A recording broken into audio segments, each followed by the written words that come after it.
Where you're driving on the road and you see the tire pressure signal coming on your dashboard, that's often a cause for concern. So for times like that, my wife bought this tire inflator by Jusuox. You can see this.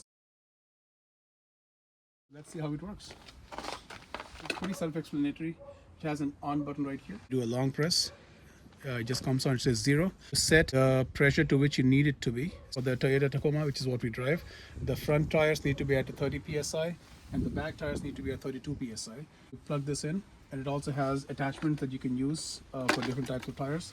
So you open this valve cover, as you would normally do if you're in a gas station. You screw this on.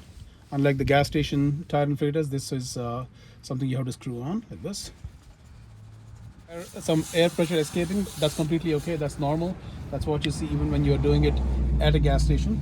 And this will tell you what the tire pressure is at this point, which is 28 psi. It's about 2 psi lesser than what it needs to be, so you need to set it to 30. And once you start operating it, you see here the motor running, it'll stop automatically at 30, and that's what you want.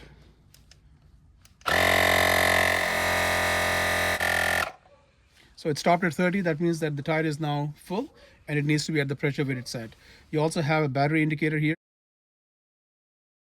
So this comes with a USB-C charger.